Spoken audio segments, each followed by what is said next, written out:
Oke, setelah kita selesai membangun modul pajak, ini alangkah baiknya mungkin kalau ini kita rubah, jangan selisih beban pajak. Kita namakan pajak tangguhan. Pajak tangguhan. Pajak tangguhan ini bisa berupa aset atau kewajiban. Nah, kalau kewajiban, dia akan masuk ke sisi utang, sedangkan kalau aset, dia akan masuk sisi aset di laporan posisi keuangan.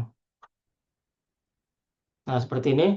Nah, untuk mencerminkan bahwa ini nanti masuk ke bagian aset atau bagian eh, kewajiban, maka ini perlu kita sesuaikan lagi. Karena kalau kita lihat di laporan keuangan atas, eh, di sini memang posisi terakhir pajak tangguhan itu saldonya di kredit ya, di liability. Di liability, tapi tidak tertutup kemungkinan pajak tangguhan ini bisa muncul di sini. Bisa muncul di sisi aset kalau memang jumlah pembayaran pajaknya, beban pembayaran pajak ke otoritas pajak lebih besar dibanding pajak menurut perhitungan akuntansi. Nah, itu bisa beralih ke sini. Memang di sini tidak ada akunnya, tapi kita harus menandai di bawah ini, kita memberikan tanda ini masuk ke aset atau liability. Maka itu sekarang ini saya rubah menjadi namanya pajak pajak tangguhan aset atau kewajiban. Nah, di sini karena di sini versi pajak ini lebih kecil, ini pembayaran pajaknya ini 2,4, sedangkan versi akuntansi lebih besar, maka ini akan menjadi pajak kewajiban, pajak tangguhan yang letaknya di kewajiban. Nah, ini memang alangkah lebih baik kalau kita balik saja untuk menggambarkan bahwa ini nanti akan muncul di sisi kewajiban. Kita berikan rumusnya, kita rubah ini dikurangi ini. Nah, 150. Ini kita klik ke samping, dan ini menandakan bahwa pajak tangguhan kita ini akan nanti muncul di sisi kewajiban. Di sisi kewajiban, bukan di sisi aset. Tapi sebaliknya kalau misalkan ini saya rubah ya, ini sebenarnya nggak boleh merubah di sini. Merubah di sini nggak boleh. Cuma misalkan ini saya rubah menjadi 2 miliar. Misalkan 2 miliar. Ini berarti 424 ini positif, yang menandakan bahwa pembayaran pajak ke otoritas pajak lebih besar dibanding yang tercatat versi akuntansinya, dan ini akan menjadi pajak tangguhan yang muncul di aset. Nah, itu. Nah, saya kembalikan lagi. Nah, itu ya, kenapa ini saya rubah, karena untuk menghindarkan kesalahpahaman baik dari kita, mungkin modelernya lupa, atau mungkin dari pembacanya. Jadi kita harus berikan tanda kalau dia negatif, berarti dia akan masuk di liability, di kewajiban, tapi kalau dia positif, dia akan masuk di aset. Nah, itu kurang lebih. Sekarang kita akan memasukkan data pajak tangguhan ini ke laporan keuangan yang sesuai. Nah, kita lihat dulu di laporan arus kas. Di laporan arus kas ini, pajak tangguhan ini, eh, beban ini, yang ini sifatnya bisa mempengaruhi laporan arus kas ya. Laporan arus kas, selisih yang 150.000 ini. Kita mencatat pembayaran beban pajak kita 2,5 menurut akuntansi, tapi yang dibayar hanya 2,4. 2,4 artinya di sini 150.000 ini sebenarnya tidak mempengaruhi kas. Tidak mempengaruhi kas 150.000. Yang mempengaruhi kas dari beban pajak kita dari 2,5 miliar ini hanya 2,4, yang selisihnya 150 juta ini tidak mempengaruhi kas. Tapi kalau Bapak Ibu yang latar belakangnya akuntansi sudah tahu bahwa waktu menghitung laporan laba rugi yang digunakan adalah angka 2,5. Yang digunakan angka 2,5, sehingga untuk Dan angka laporan laba bersih yang ada di laporan laba rugi kan ini kan akan menjadi dasar waktu dia menghitung laba bersih arus kas ini kan. Nah ini, nah, selagi kita di sini kita masukkan saja angka laba bersihnya. Oh, laba bersihnya belum ada tapi di sini ya. Nah ini bisa apa namanya? Akan gini, sebentar kita buatkan saja dulu ini bisa dibuat walaupun belum ada angkanya. Nah kan seperti ini. Ini laba bersihnya belum ada angkanya, belum akurat ya karena ini belum kita masukkan. Namun saya ingin menginformasikan bahwa data laba bersih ini akan menjadi data untuk perhitungan arus kas yang indirect method, yang metode tidak langsung. Nah, sehingga dalam hal ini 150.000 itu sebenarnya mempengaruhi perhitungan laba rugi ini. Mempengaruhi perhitungan laba rugi ini. Maka itu 150.000 itu akan kita adjust disesuaikan di laporan arus kas.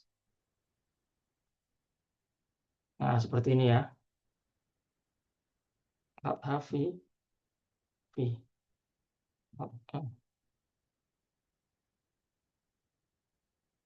Sebentar, saya sesuaikan dulu angka ininya. Nah, seperti ini. Nah, berarti di sini ada pajak tangguhan. Dan pajak tangguhan ini akan kita ambil datanya dari yang bawah. Nah, ini 150.000 ini. Karena di sini kas kita yang terpengaruh akibat pajak ini hanya 2,4, tapi yang tercatat di akuntansi 2,5, maka 150 ini akan menambah. 150 juta tadi akan menambah arus kas kita. Akan kita penyesuaikan di arus kas. Nah, ini kita letakkan karena angka itu yang di bawah ini adalah minus, maka kita letakkan tanda minus. Nah, ini kita letakkan di sini. Nah, 150. Nah, ini penyesuaiannya 150 karena 150 juta ini tidak membuat kas kita berkurang. Karena yang kita bayar pajaknya itu hanya 2,4 miliar. Nah, ini 2,4 miliar. Tapi kita mencatatnya 2,5 miliar di pembukuan. Sehingga 150 ini tidak mempengaruhi kas kita, maka itu kas kita naikkan. Kita naikkan. Di sini kita tambah nanti, kan kita tambah. Nah, itu kurang lebih. Dan kondisi seperti ini membuat kewajiban pajak tangguhan kita semakin meningkat setiap tahun, saldonya. Saldonya semakin meningkat setiap tahun dan ini akan kita masukkan tercermin di laporan posisi keuangan. Nah, di sini laporan posisi keuangan ada pajak tangguhan. Nah, kita tidak memasukkan angka 150 seperti yang ada di laporan cash flow, tapi karena ini kan saldonya carry forward, terbawa. Artinya saldo tahun lalu akan ditambah dengan saldo tahun ini. Penambahannya berapa? Penambahannya kita bisa ambil dari cash flow. Nah, ini. Penambahannya kita bisa ambil dari cash flow sehingga di tahun 2026 diprediksi pajak tangguhan kita meningkat menjadi 320 dan ini kita bisa copy ke samping. Nah, seperti ini. Dan ini diambil saldo tahun sebelumnya ini plus yang bawah ini. Jadi kalau kita lihat, kita gunakan Alt MP. Nah, ini kan dari yang sini, jadi di sini. Nah, jadi kita lihat di sini setiap tahun meningkat. Kalau yang di sini memang bukan saldo carry forward ya kalau yang ini. Jadi 212 tidak ditambah dengan 150, tidak. Karena yang di laporan arus kas itu beda sifat akunnya dengan yang ada di laporan posisi keuangan. Kalau laporan posisi keuangan dia permanent account, kalau yang ini dia bukan permanent account. Jadi saldo yang tahun sebelumnya itu tidak ditambah dengan saldo sekarang. Sama seperti di laporan laba rugi. Dia sifatnya temporary account. Kurang lebih ini terkait eh, pajak tangguhan. Jadi saya perlihatkan dulu rumusnya. Formula tax.